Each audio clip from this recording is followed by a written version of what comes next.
Good morning students. साहित्य सागर अध्याय 9 भेड़े और भेड़ियों। बच्चों, पिछली वीडियो में हमने देखा था कि भेड़िया बहुत संत हो गए हैं, उनका हृदय परिवर्तन हो गया है। और अंत में ये भी देखा था कि एक भेड़ के बच्चे के पैर से कांटा भी उन्होंने अपने दांतों से निकाला था।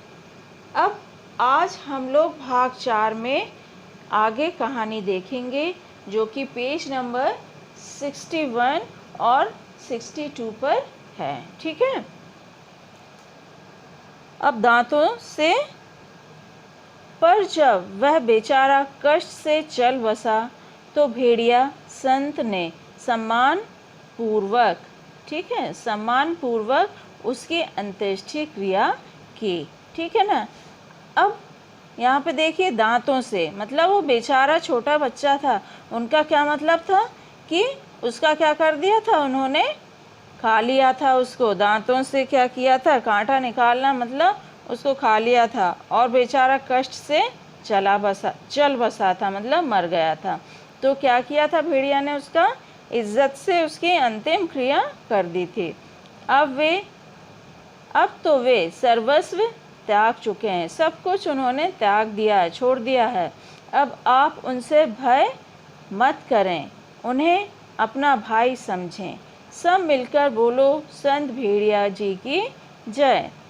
भेड़िया जी अभी तक उसी तरह गर्दन डाले विनय की मूर्ति बने बैठे थे। बीच में कभी कभी सामने की ओर इकट्ठी भेड़ों को देख लेते और टपकती हुई लार को गुटक जाते थे। अब क्या है, भेड़िए की आदत क्या है, पशुओं को खाना। और जब उसके सामने ढेर सारी भेड़ें बैठी थीं तो उसके मुंह में भेड़ों को देख करके क्या आ रही थी, लालच आ रही थी, उसके मुंह में लार टपक रही थी। ठीक है। बूढ़ा सियार फिर बोला, भाइयों और बहनों, मैं भेड़िया संत से अपना मुखार विंद से आपको प्रेम और दया का संदेश देने की प्रार्थना करता। मुखार विंद का अर्थ होता है बच्चों सुंदर मुख। क्या होता है, सुंदर मुख।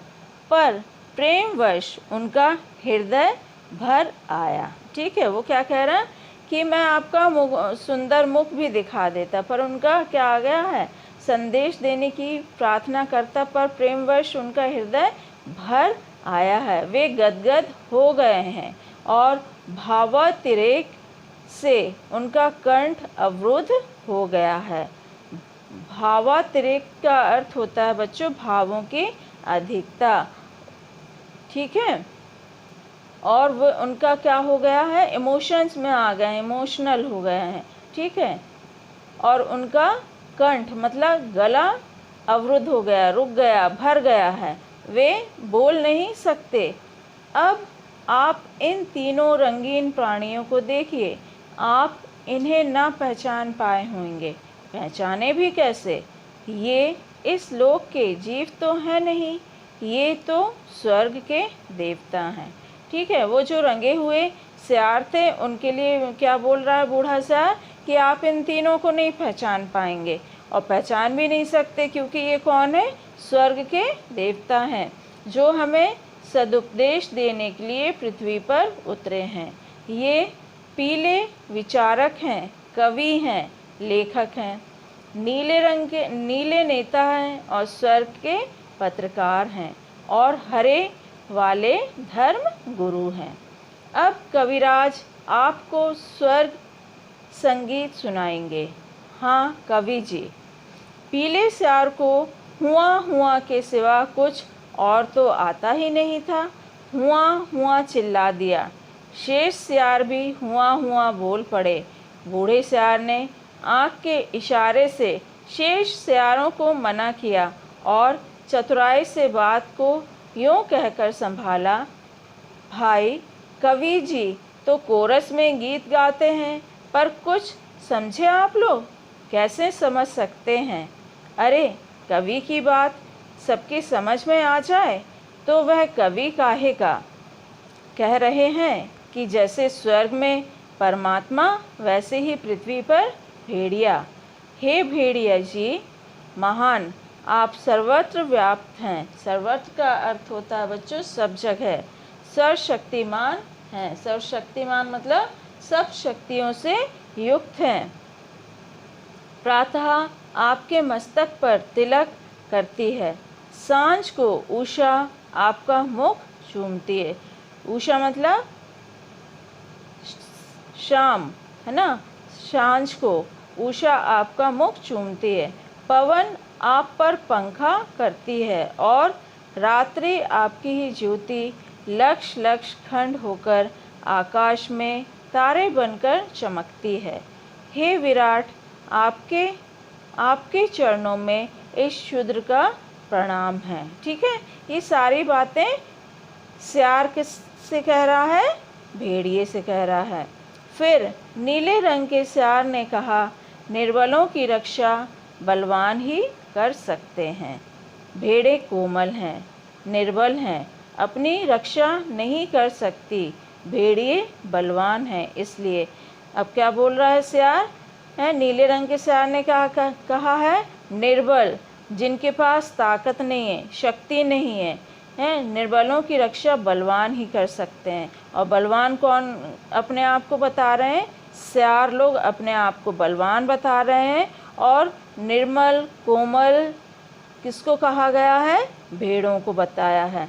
तो भेड़िए क्या हैं? भेड़िए बलवान हैं, इसलिए उनके हाथ में अपने हितों को छोड़ निश्चिंत हो जाओ। तो भेड़िए क्या कह रहे हैं कि सियारों के हाथ में क्या कर लें?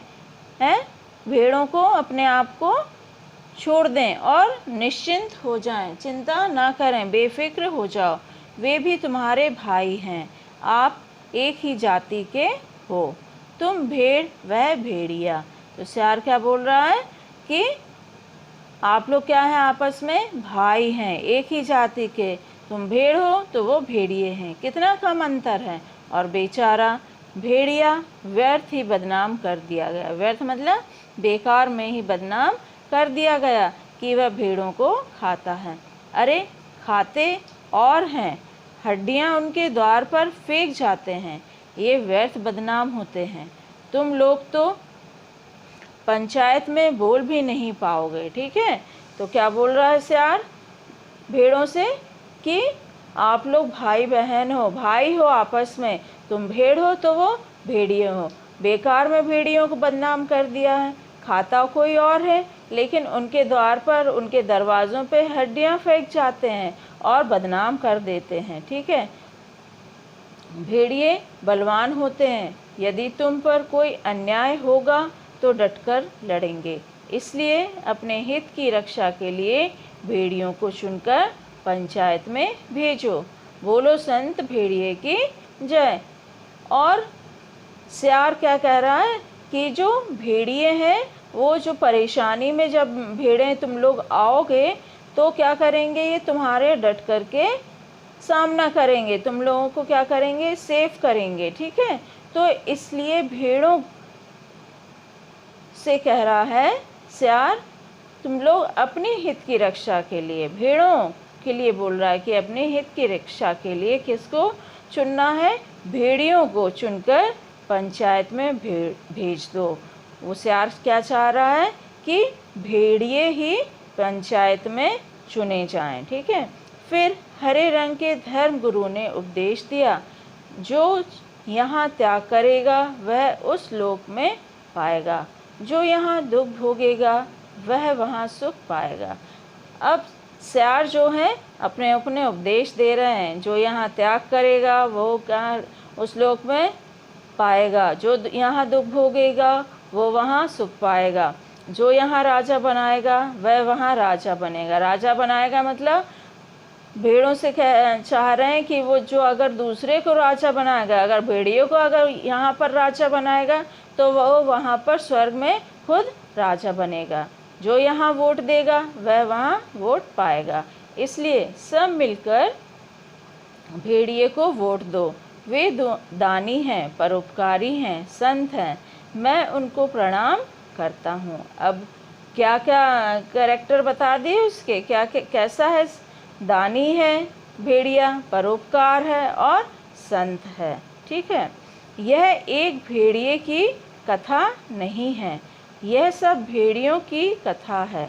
सब जगह इस प्रकार प्रचार हो गया और भेड़ों को विश्वास हो गया कि भेड़िए से बड़ा उनका कोई हित चिंतक और हित रक्षक नहीं है। और जब पंचायत का चुनाव हुआ तो भेड़ों ने अपने हित रक्षा के लिए भेड़ियों को चुना। बेचारी भेड़ें क्या हैं, बहुत ज़्यादा सीधी साधी हैं, उनको चालाकी नहीं आती है और वो सोची कि वास्तव में जो भेड़िए हैं वो हमारे हित रक्षक हैं, वो हमारे हित के रक्षा करेंगे।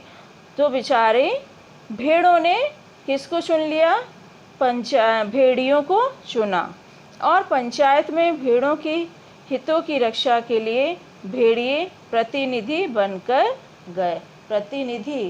प्रतिनिधि का अर्थ होता है बच्चों नुमाइंदा। ठीक है, और पंचायत में भेड़ियों ने भेड़ों की भलाई के लिए पहला कानून यह बनाया।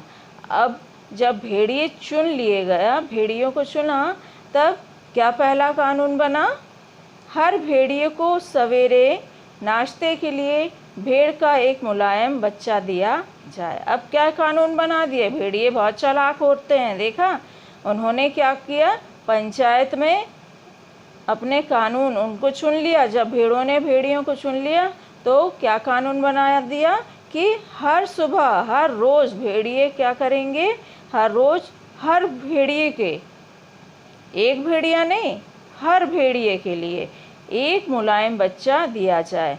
दोपहर के भोजन में एक पूरी भेड़, ठीक है, नाश्ते में क्या, एक मुलायम बच्चा, और दोपहर के भोजन में एक पूरी भेड़, तथा शाम के स्वास्थ्य का ख्याल से कम खाना चाहिए, इसलिए आधी भेड़ दी जाए।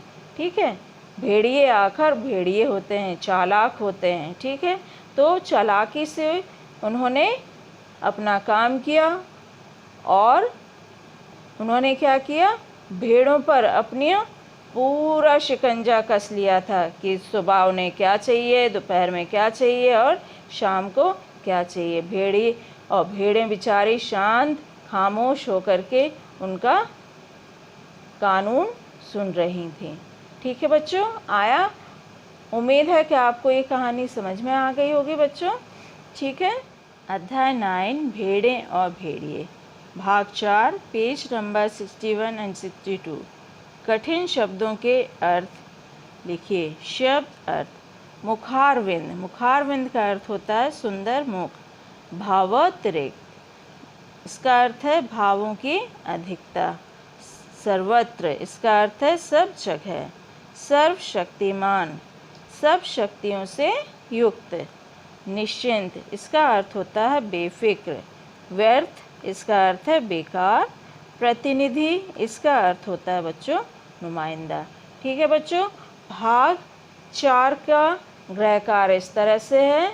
उपरोक्त दिए गए शब्दार्थों को कॉपी में लिखकर याद कीजिए। ठीक है बच्चों, ये जो सारे शब्दार्थ हैं, चाहे भाग 1 का होमवर्क हो, 2 का हो, 3 का हो, 4 का है, सारे होमवर्क को बच्चों आप लोग को अच्छे से लिखना भी है और याद भी करना है। इसके अतिरिक्त अलावा मैं आप लोगों को PDF बना के क्वेश्चन आंसर का दिया जाएगा।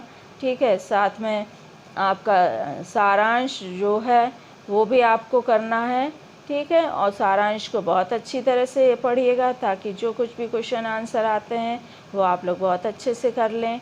और इसके साथ साथ में आपको अभ्यास पुस्तिका की भी प्रश्न उत्तर आप लोगों को लिख करके देंगे। ठीक है बच्चों, धन्यवाद।